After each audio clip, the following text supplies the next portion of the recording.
1장 본성에서 멀어진 인간. 사람은 태어나는 순간부터 감각을 통해 세상을 받아들입니다.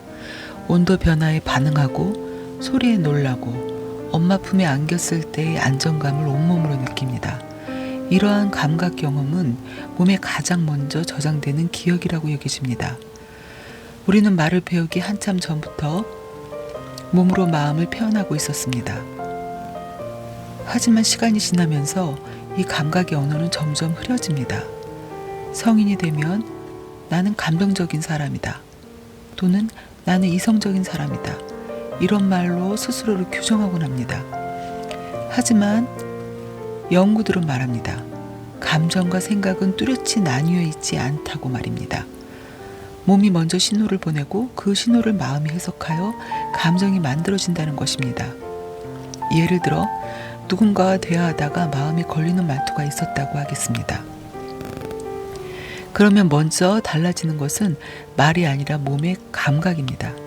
어깨가 올라가고 턱이 굳으며 속이 갑자기 조여오는 느낌이 듭니다.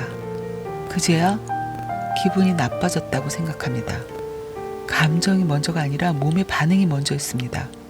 성경은 마음을 아주 현실적인 차원에서 다룹니다. 여호와는 마음을 감찰하신다. 사무엘상 16장 7절. 이 말씀 속 마음은 머릿속 생각만이 아닙니다. 몸에서 올라오는 감각과 감정까지 포함한다고 여겨집니다. 감찰은 감시가 아니라 흐려진 마음의 진짜 방향을 다시 살펴주시는 일이라고 이해할 수 있습니다. 감각이 흐려진다는 것은 자신을 잃어버린 것과 비슷합니다. 예를 들어 누군가의 작은 표정 변화에도 민감하게 상처받는 사람이 있습니다. 겉으로 보기에는 현재 상황 때문이지만 실제로는 과거 경험이 몸에 남아 비슷한 상황을 다시 해석한 것일 수 있습니다. 심리학에서는 이것을 감정의 과거 저장고라고 설명합니다. 몸은 기억합니다.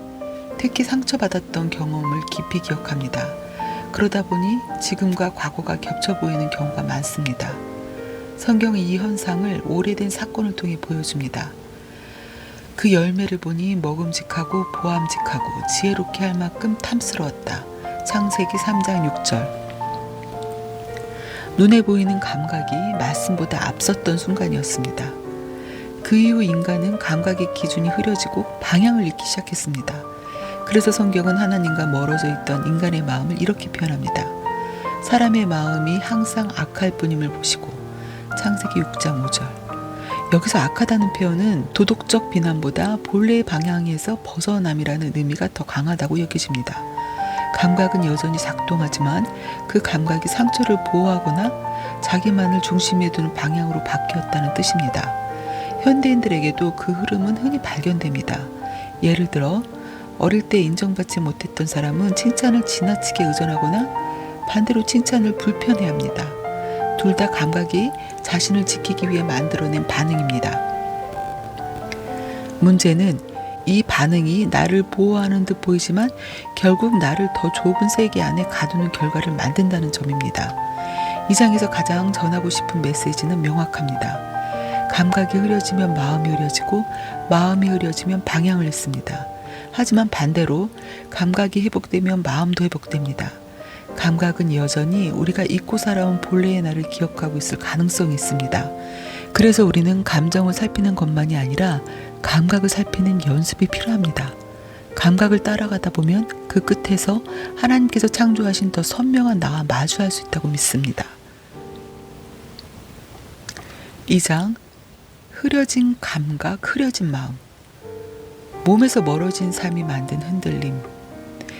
사람은 몸을 통해 세상을 경험합니다. 하지만 현대 사회는 몸을 의식할 틈을 거의 주지 않습니다. 빠르게 걷고 빠르게 먹고 빠르게 생각합니다. 몸이 보내는 작은 신호는 잠시 불편함으로 취급되거나 커피 한 잔과 진통제로 덮어지는 경우가 많습니다.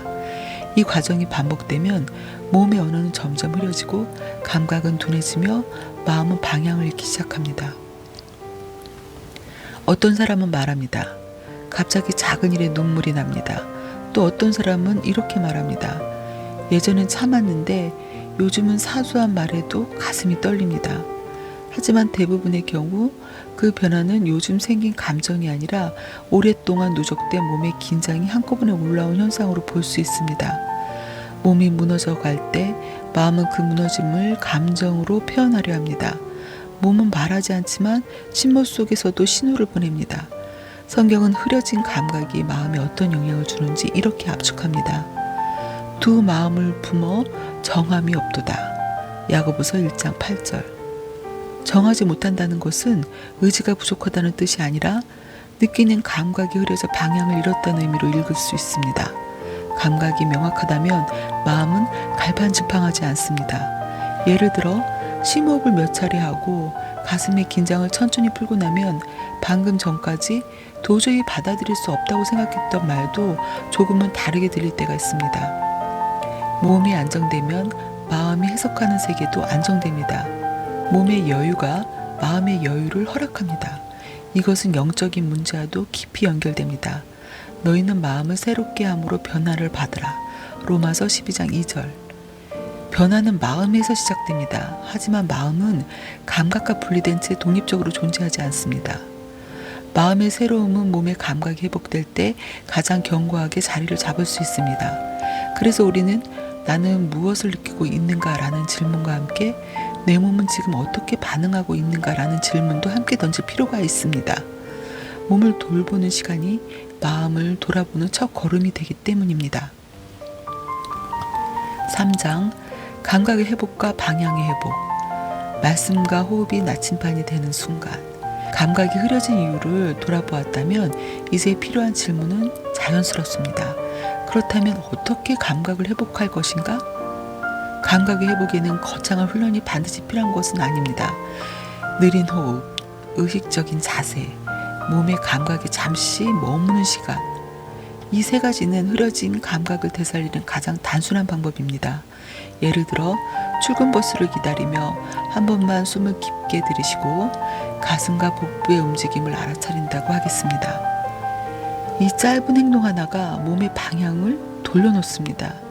몸이 열리면 마음도 조금은 열립니다. 그 틈에서 말씀을 조용히 되뇌어 보는 것입니다.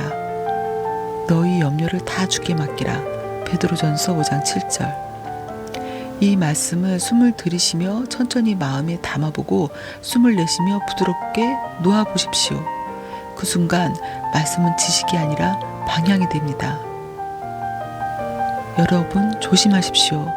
현대사회에는 일어나자마자 블랙커피나 에스프레소 같은 강한 카페인을 요구하게 됩니다. 그러나 몸은 절대로 그것에 좋게 반응하지 않습니다. 감각은 말씀을 받아들일 공간을 만들고 말씀은 감각이 가야 할 길을 보여줍니다. 감각이 회복될수록 마음의 흐름은 거치고 삶의 선택은 조금씩 분명해집니다. 이는 심리학적으로 설명됩니다. 불규칙한 호흡 패턴은 불안과 분노의 강도를 높이고 고른 호흡 패턴은 평정과 판단력을 회복시키는 데 도움을 줍니다. 마음의 방향성이 필요한 이유는 몸의 감각만으로는 삶 전체의 길을 조망하기가 어렵기 때문입니다. 그래서 성경은 말합니다.